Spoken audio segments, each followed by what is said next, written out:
and right now it's being tabled and discussed in the Lok Sabha, and there is a high probability that it may be passed in Lok Sabha also. So in this context, actually we share the opinion of most of the parliamentarians who has mentioned that it is a very aggressive law. It's going one step backward with the existing legislation, but also like most of the children and the rights which was ensured in the Right to Education Act is also affected by allowing the children to work in their home-based and family enterprises.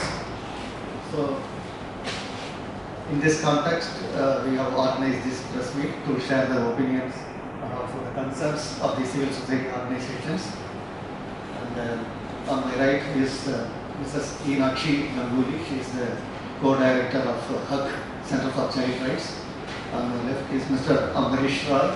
He is the national convener of the Right to Education Forum, RTE Forum. And she is Annie Namala. She is the executive director of Center for Social Equity and Inclusion. And my name is Joseph Victor Raj, national convener of Campaign Against Child Labor, CACL. And actually in this legislation affects the children in multiple ways, and also all the rights of the children are also affected. That's why we have also classified this press meet into 3 sections. Around right now, Mrs. Eenakshi will tell us like how this regressive move by the government of India will affect the rights of the children, the right to survival, right to protection, right to development, and the right to participation. And Mr. Ambarish Roy will explain us how it is like going back, and also it is negating the rights of children to Free and Compulsory Education Act. And then Annie Namala will speak about how it is discriminating the children, and also how the children are excluded, certain sections of children are excluded. Now I will request Eenakshi to discuss. हम में से press वाले कौन है? हाँ बटेले हैं. Thank you for coming. तो हम आप इसी चर्चा कर रहे हैं शायद, और तो बाकी लोगों को सब कुछ पता है. Basically, अभी IP and because you were here, I think that is why Victor felt that we should start with that.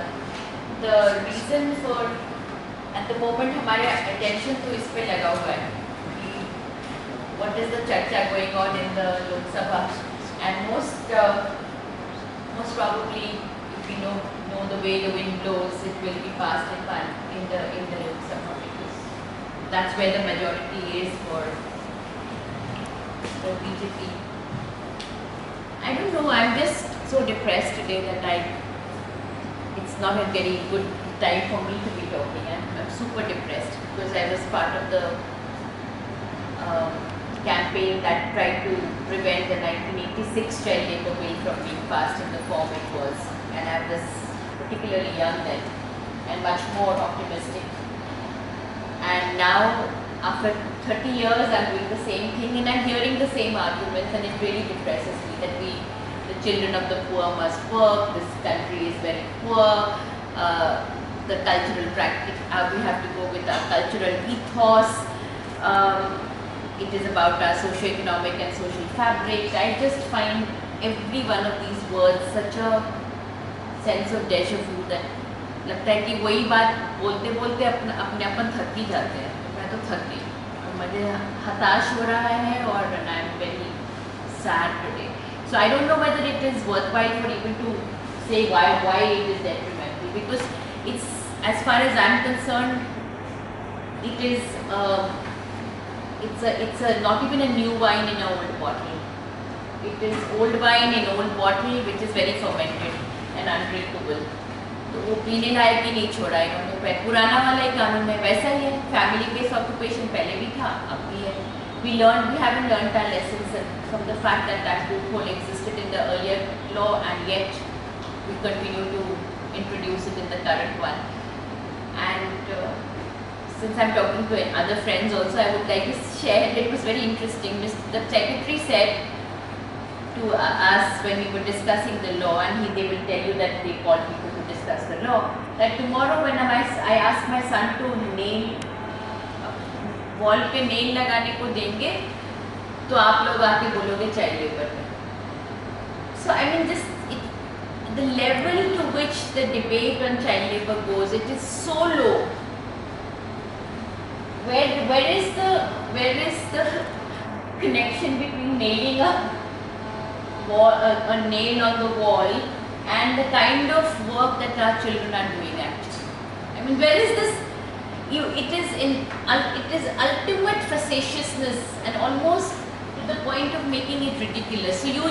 So that people like us feel ridiculous and small. वो एक आप लोग तो शोर मचाने वाले ऐसे ही लोग हैं बिल्कुल.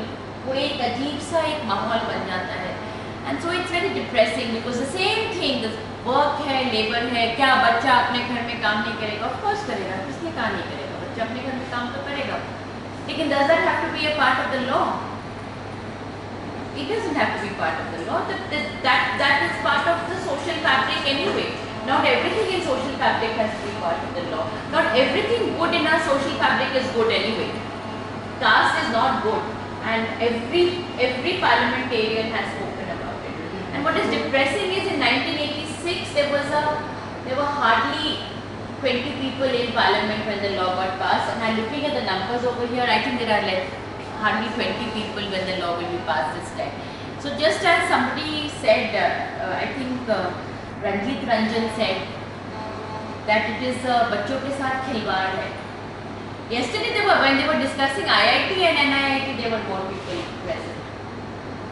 Today there is not even 20 people and they will pass the law. I mean, imagine that after 30 years we make a law and the law gets passed by some 20 to 30 people who represent the whole country's children, who have no clue, who go on talking about the poverty of India, while our Prime Minister goes up and down talking about the superpower that we are. I don't know whether it is about, I don't know, frankly I think it's a waste of my time to talk about right to participation, right to, it's a complete lack of political interest in children. And that is what the whole process has reflected. The fact that the standing committee's recommendations are not taken seriously, the fact that people are consulted but not consulted, the whole thing shows that there is lack of seriousness. The fact that there is no reference to the juvenile justice law, the fact that we think that children are okay to work in adult occupations, but अगर वो adult occupations में काम करते हैं, बड़ों के साथ काम करते हैं और वो बड़ों की तरह behave करते हैं, तब हम उनको बोलेंगे कि वो heinous offense करते हैं and they have an adult mind and we will throw them into adult system. So there is no holistic thinking around children. So you are actually putting them in adult situations and you are expecting them to behave like adults, take adult responsibilities and they behave like adults. गुटखा खाएगा, वो दारू भी पिएगा और फिर वो गलत काम भी करेगा और जब करेगा तो आप बोलोगे कि वो उसका दिमाग बड़ों वाला है. Same people will then go out into the streets and ask for his life. 2 children have already been, in Delhi itself 2 children have been sent into the adult system. So it's altogether, I don't think clause by clause there's enough. Every parliamentarian has also spoken about it clause by clause. The fact that the important thing that I think that Mr.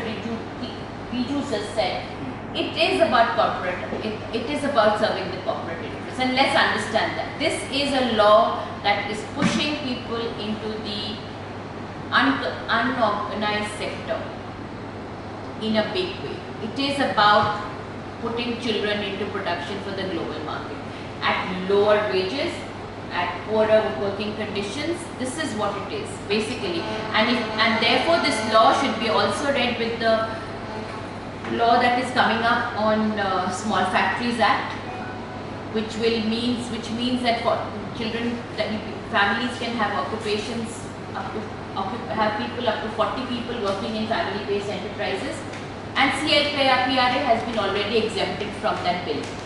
So that shows that there is these are all methods to make children work where there is uncontrolled and unorganized sector work going on. So that's the bottom line where I think where we are coming from.